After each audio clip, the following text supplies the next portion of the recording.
Well, Fabrice, welcome to the show.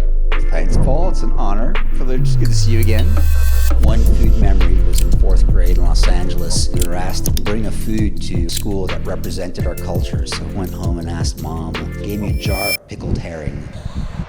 Sky's the limit for innovation. Whether you're Mexican, whose traditional diet is rice, beans, squash, maize, chilies, cilantro, infinite recombination of those ingredients. I think for me, the memories that I think drive this kind of change most for me would be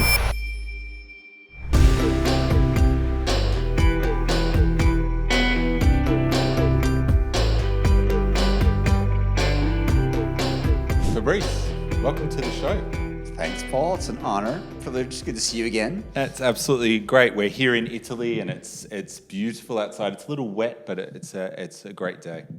So you're the Chief Science Officer at EAT and a Senior Scientist with the Alliance for Biodiversity and EAT at the CGIAR. Just can you tell us a little bit about what that means and how did you get to these roles? Yeah, sure. So I've long been interested in the intersection between environment and health. Go way, way back. Actually, as a senior in high school, there's a group of Belgians that came into school and said, we're looking for volunteers to ride their bikes from Brussels to Merzouga in Morocco. And I remember going home and saying, Mom, this crazy group came over and she said, well, why don't you do it? And so did it. And we had every kilometer sponsored, so 4,000 kilometers between Brussels and Merzouga in Morocco, every kilometer sponsored, and then went to Burkina Faso and worked with a small NGO that was working on small catchment systems, and we did some reforestation. And I remember planting trees in the field and having a farmer come by and say, what are you guys doing? And giving him the classic spiel on desertification, and climate change, and the fellows saying, okay, and starting to weed the same field where we were planting eucalyptus. And I think just really realizing then, one, that I found this interesting, two, that it felt as though we were missing a greater understanding of the environmental sciences behind this and the social sciences behind it as well. Why this farmer? Why this field? Why eucalyptus? And I think that just led me on this trajectory that was about trying to understand the intersection between environmental health and agricultural health. That later on became a collaboration. I was doing my postdoc at Columbia with Jess Fanzo and Jeff Sachs and that whole mafia that then forced me to think about, well, what role does ecology have in the Millennium Development Goals at the time before the SDGs? It was the MDGs. And Jeff Sachs just challenging us, say, you ecologists, what's your contribution? What are you guys going to do? And began to collaborate with nutritionists, Jess Fanzo, Cheryl Palm as an agronomist, and found that the intersection between environmental health, human health, social health, and the role that agriculture and food plays in the middle as being this really fascinating and impactful spot to focus on. Amazing. So little by little, worked 7 years in Costa Rica with cattle farmers, coffee farmers, all on sustainability and health. I moved to the CGIAR, the Alliance of Biodiversity and EAT, as you mentioned, whose main mandate is agricultural biodiversity. And I think there, the big push was recognizing that if you want farmers to produce a diversity of foods, you have to have consumers consuming diversity of foods. So that link between the two became quite fundamental. And eventually, met Johan Rockström at the CGIAR, and he said, well, you need to meet Gunhild, come to EAT. And I was fascinated by Gunhild's energy, by this impatience that she has, and found that to EAT was just the right spot for me to be able to continue this work at the intersection with an impatient boss wanting a radical impact, but also recognizing the value of collaborating across food system actors to drive change. So that was in 2016. I'm still working for both, and I don't think I've done anything more productive in my life than what we've done with EAT over the past 8 years. So when you talk about day-to-day in a job like this, you've got obviously two jobs, and you're working in balancing, I guess, research and science with policy influence and really driving change. And, how does that work? What does that look like day-to-day? All of this is about managing communities. And so, the commission EAT doesn't have a team of scientists. We work through other knowledge institutions, Cornell University for our modeling work, Harvard leads our nutrition work, Potsdam for Climate leads the environment work, Stockholm Resilience Center on Transformation. We work with the journal The Lancet to identify what are really cutting-edge, established scholars in food systems, looking across health, environment, justice, transformation. And what I've really enjoyed about that is the need to be able to bring people who maybe have never interacted before into a space to work on a common challenge, but to be able to identify what their discipline brings to that challenge, but in particular looking for individuals who are capable of bringing their perspective, but with sufficient modesty to listen to others and work on that integration. And that's how we do both the commissions, but also I think by extension, the way that at EAT we're trying to work both on the action side. So my role is really trying to develop the knowledge for the commission. How do we use that to drive action? And I think that one of the spaces that I found to be the most exciting at EAT has been the exposure to work with cities, to work with the private sector, to work with farmers, to work with indigenous communities, and to, as a scientist, not just provide knowledge, but to gain knowledge through that interaction, to listen to the challenges, to understand what frontline actors are trying to do, and to create spaces at EAT where knowledge and action can interact to help drive change. So much of my day-to-day is about trying to build community, drive the development of the commission, but more than anything, what is it that we're hearing from the food system community that goes back into our knowledge products? What are the questions that we need to answer as scientists if we're going to make a meaningful contribution to this change we're looking for? Yeah, amazing. So EAT-Lancet report was a big report that came out. I happened to be at the launch and obviously know a lot and have partnered with the community in many ways. But for anyone who doesn't know, what is this report? And tell me a little bit about why has this report been so influential? Yeah, sure. So the EAT-Lancet Commission first came out in 2019. We started working on it in 2016. At the time, really innovative because we brought the environmental science community and the health communities that were interacting with each other together and drove them to ask three big questions. What is a healthy diet? What are the environmental limits of food production? Can you feed 10 billion people by 2050 within environmental limits? And so that was the main challenge.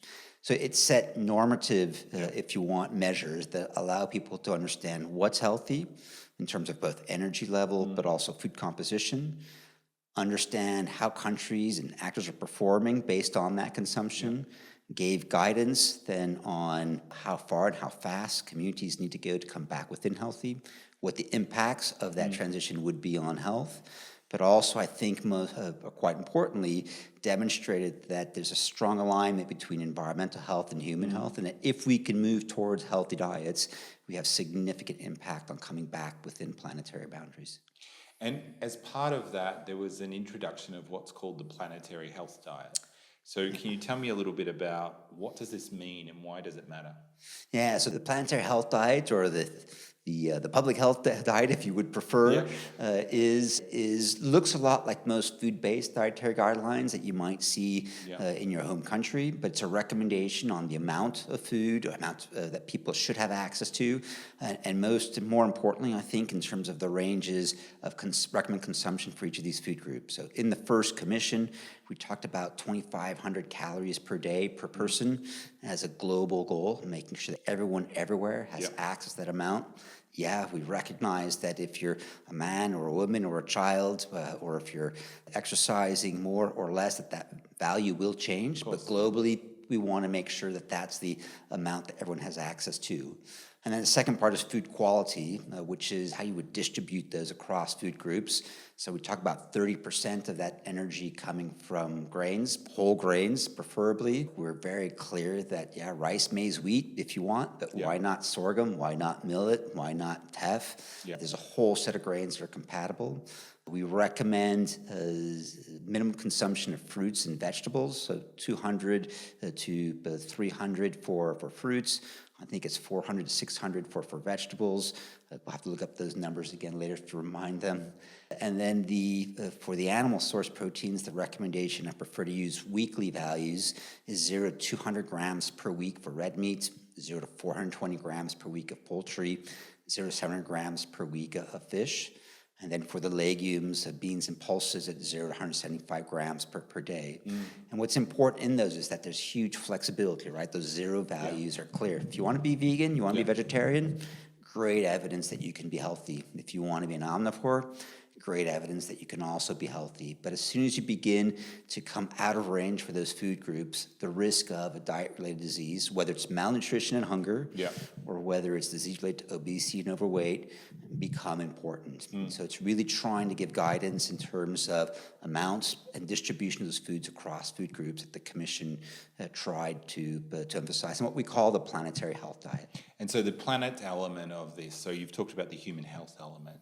The planetary side of this is how does that stack up then in terms of the impacts on planet and the elements there? Yeah, and that's been a major source of, I think, confusion with many of our partners. So the planetary part, it recognizes that too many of us are over-consuming, particularly over-consuming foods that have high environmental footprints, animal source proteins, meats, red meat in particular, but that if you transition towards a healthy diet and you look towards 10 billion people on the planet in 2050, bringing consumption back into healthy, avoiding transgressions to overconsumption in developing economies, that this has significant reduction in environmental impacts, allows us to come back within a climate boundary, allows us to produce food without expanding into intact ecosystems, allows us to produce food without polluting waters with nitrogen and phosphorus.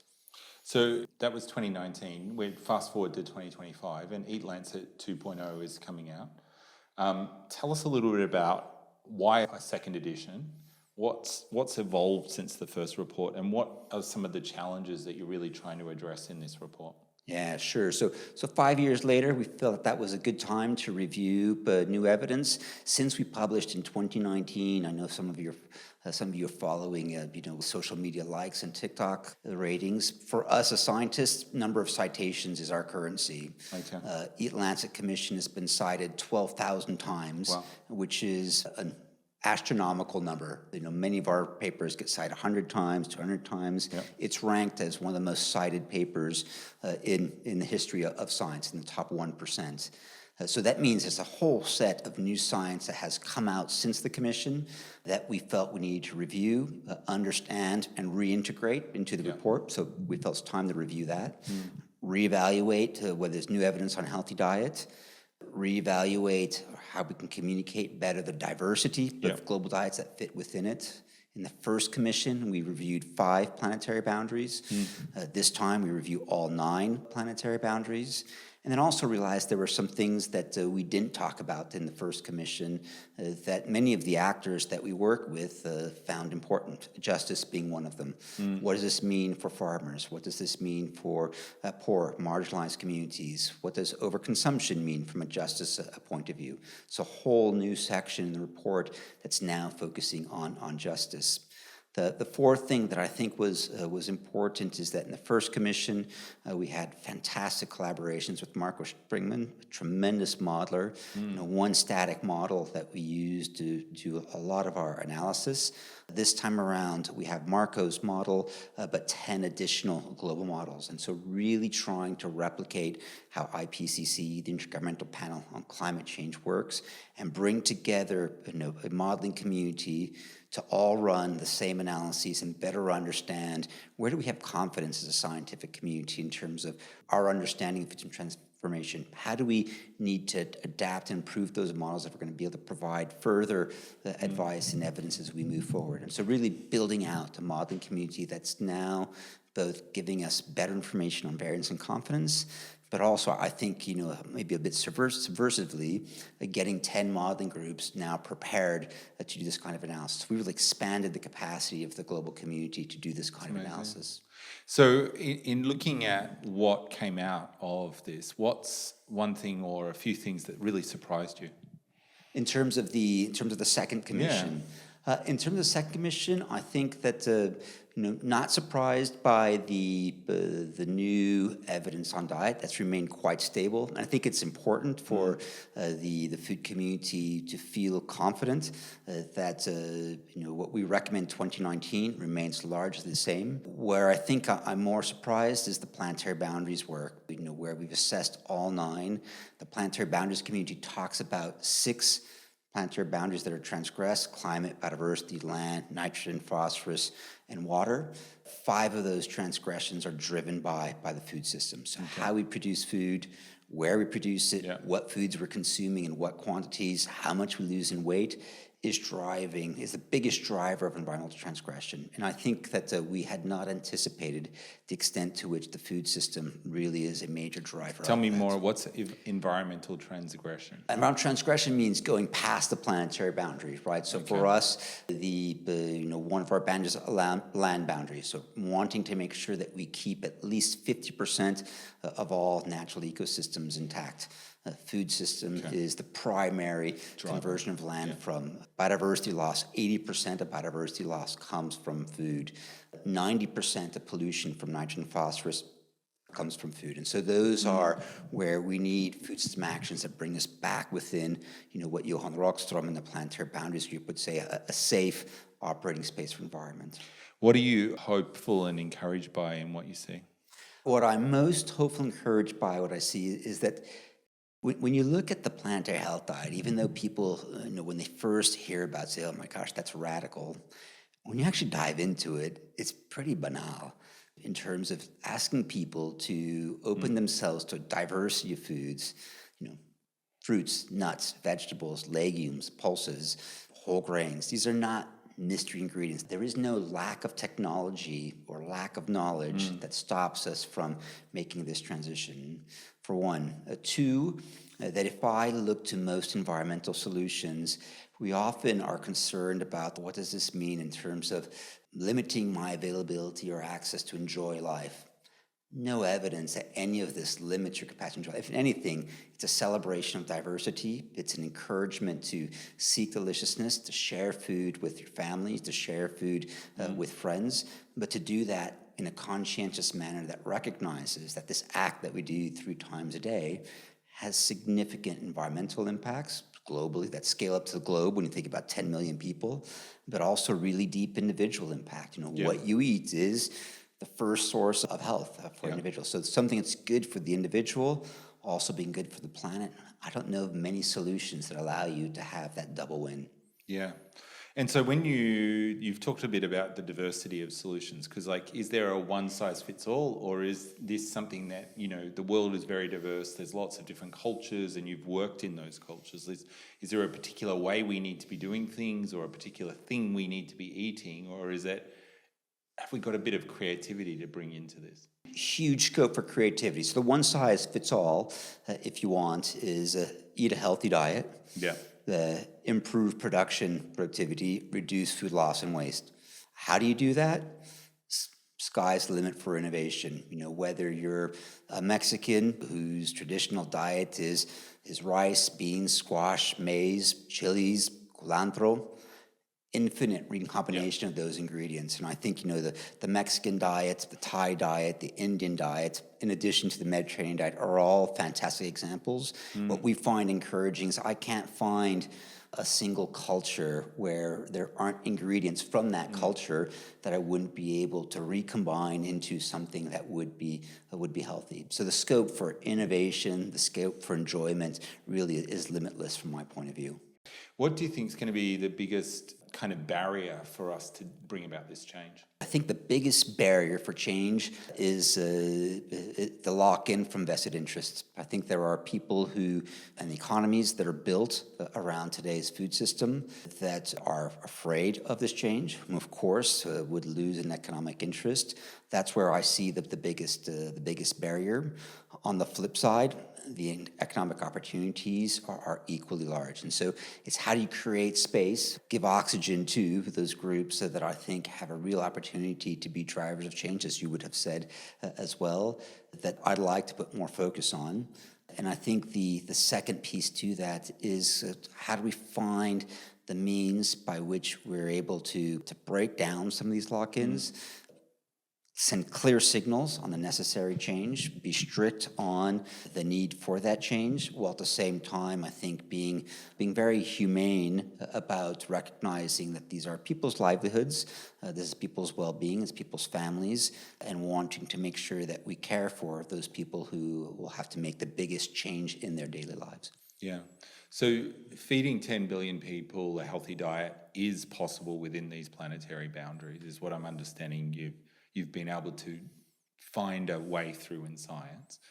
As somebody who's sitting there looking at this, what's something they should be thinking about in the way that they can contribute to doing their part within this diet and this space? I think one of the real strengths of the planetary health diet is its capacity to be interpreted at the individual level. So every individual in the food choice that you make on a daily basis has power. So there already, I would hope that your audience would think a bit more conscientiously about what am I eating, why am I eating it, what does it mean for me, and can I celebrate that food choice that I'm making also has an impact on people elsewhere.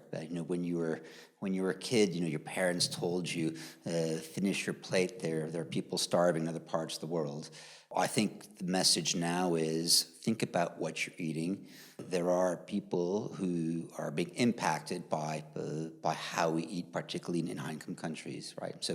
So our overconsumption of food not only is impactful on our own diets, but it drives deep environmental change, and that environmental change is felt by people who often are from much more marginalized communities, less access to healthcare, less access to responses to climate change. And I think that what I hope one of the main messages from the Commission will be is that healthy food is not just a right. Talk a lot about the right to food, but I hope that this message of healthy diets being a responsibility also emerges. And I think that the notion that our responsibilities supersede our rights is one of the messages that I hope comes through with this commission and begins to be at least wrestled with by many.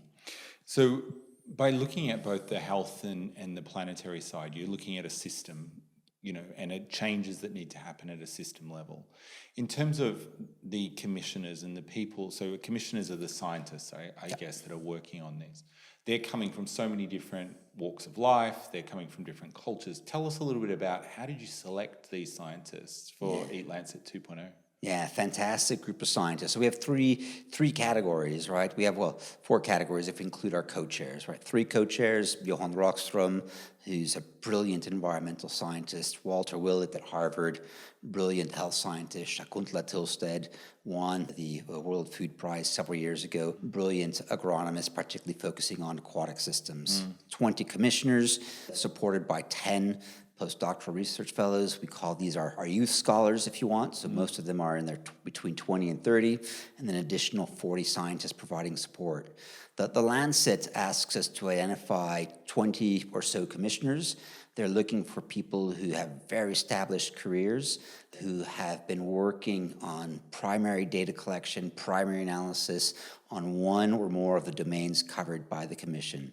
Healthy diets, behavior change, environmental change, agriculture, and agronomy, and then social justice were the main domains that we were looking for. So we we initially had a list of 600 names that we went through, so spent quite a bit of time both scouring the literature, consulting with groups to identify who were some of these most critical voices, presented 100 names to our leadership team, Johan, Walter, Shakuntala, Linné Gordon, each of whom was leading a group, and asked them to pick, who were the 5 or so that they wanted in that team.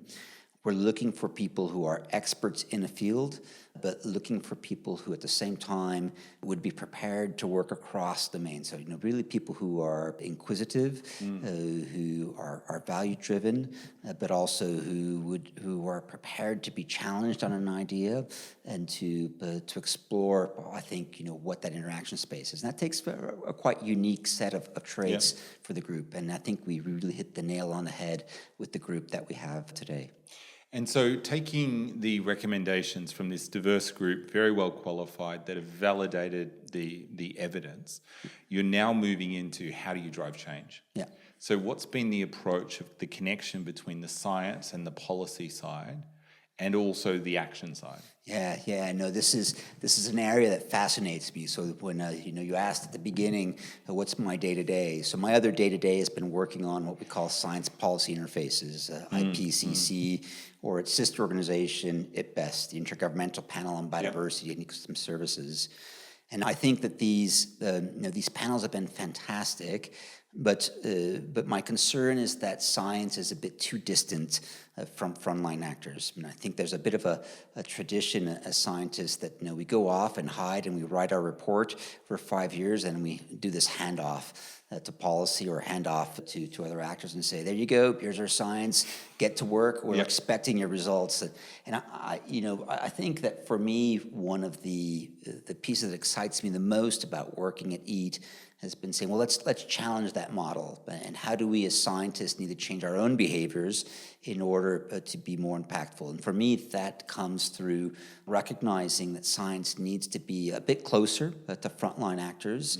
Yes, we need to be able to produce the best independent, unbiased, peer-reviewed science possible, but I think we need to better understand what are the challenges of the farming community, of retail and manufacturers, of chefs, restaurants, of food service workers.